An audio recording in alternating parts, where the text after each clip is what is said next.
May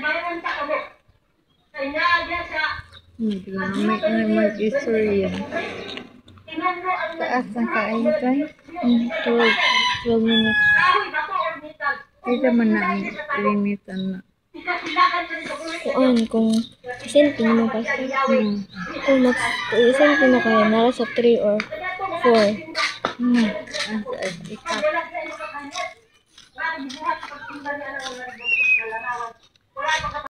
Wala man na. Ami sa inyong dapat mga igsoon. Ani ami nagpaambit sa tulong sa Ginoo. Nagpaambit sa tulong sa Ginoo mga igsoon.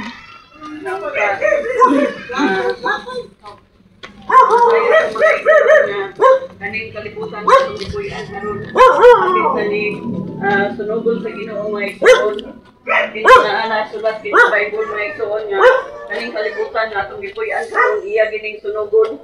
Mugunta dili nato pagahion ang atong kasing-kasing mga igsoon nga ang pulong sa Ginoo naa nagpa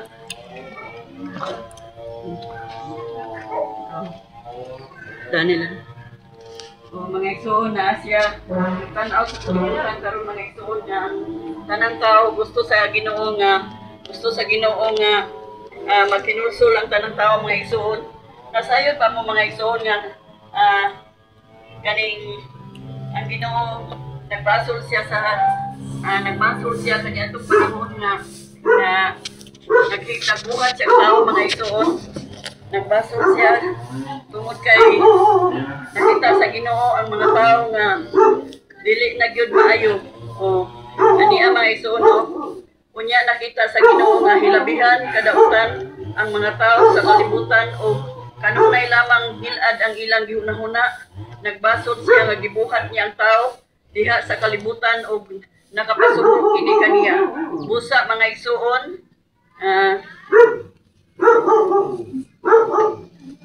busa mingon siya laglagon ko ang tanang tao nga akong gibuhat. Laglagon ko sab ang tanang mananap ug mga langgam kay nagbasol ako nga gibuhat ko sila. Manen giingon sa pulong sa Ginoo mga igsoon nga nagbasol siya nga nabuhat siya tao kay ang mga tao kanunay lamang ilad ang ilang yunahuna. Wala na sila ipagtagad sa Dios nga mahutay kaluwasan natong tanan.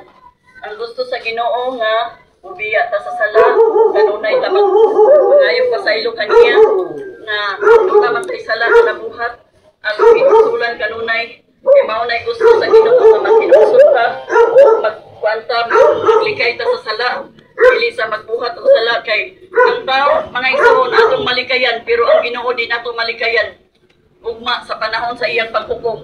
Kita mga tubang sa iyang atubangan buhi o patay mga igsoon tubang sa ugma. Dili ta makalikay, dili ta makatago, dili ta makadagan kay ang mga tao karon nga ang uban nga mga Kristohano nagsangyaw sa uban nga mga David. Sabi na ang mga persecuted Christian nga dituwa sa mga lagyo nga mga nasod. Ang mga tao uban dili na maminaw sa pulong sa Ginoo kay mulikay sila. Pero ugma sa silot sa Ginoo mga igsoon dili ta kalikay.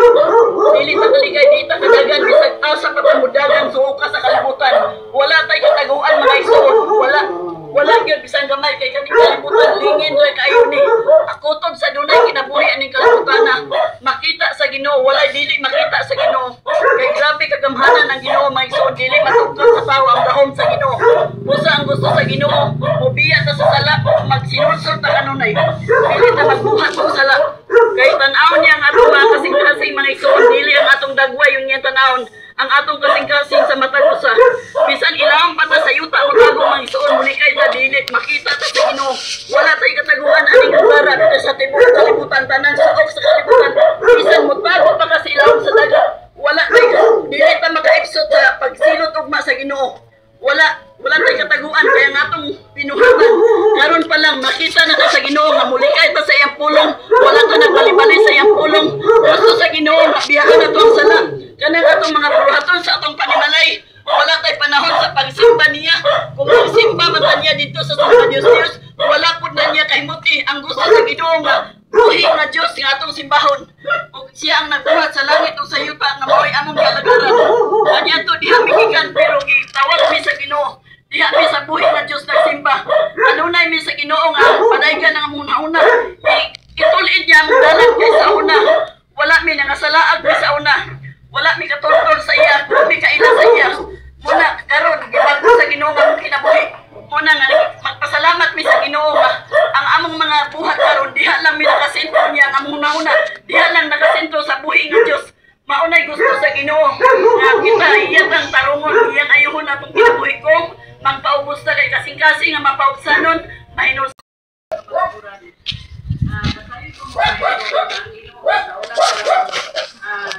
sa pagbuhat pa ng kalibutan na kaya na sa ay may pag-uinitan ko na yun siya unya nakita ko unya nakita ko hilang ang mga tao sa kalibutan kung kanunay lamang at ang ilang gibuna nagbasol siya ng gibuhat niya ang tao diha sa kalibutan o nakapatubog niya Busa ingon siya, laglagon ko ang tanang tao na akong gibuhat. Laglagon ko usap ang tanang mananap na yung mga langgam kay naglagon ako sa gibuhat ko siya.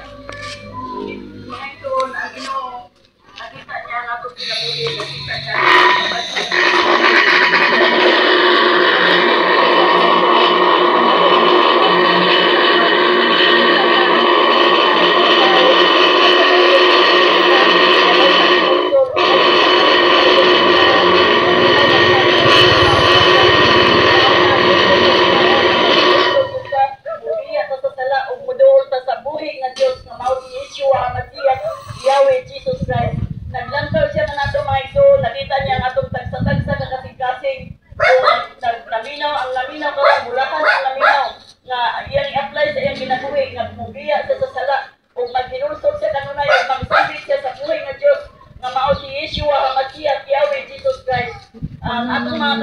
picture niya ako ng mga bata oh.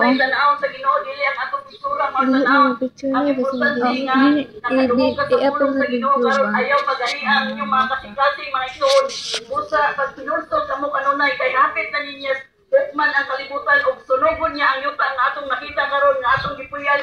Sunogon niya pinaagi sa kalayo. Dili sama ang luwi sa unang panahon nga iyan ipalunupan ang kalibutan. Dili na tubig kalayo na ang ipahakda na kilot sa Ginoo.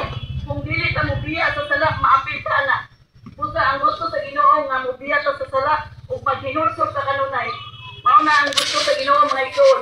Busa ayaw ninyo pagahiang inyong kasing-kasing. Kanunay mo maghinursog dahil Ginoo nagganaw sa mga kasing-kasing.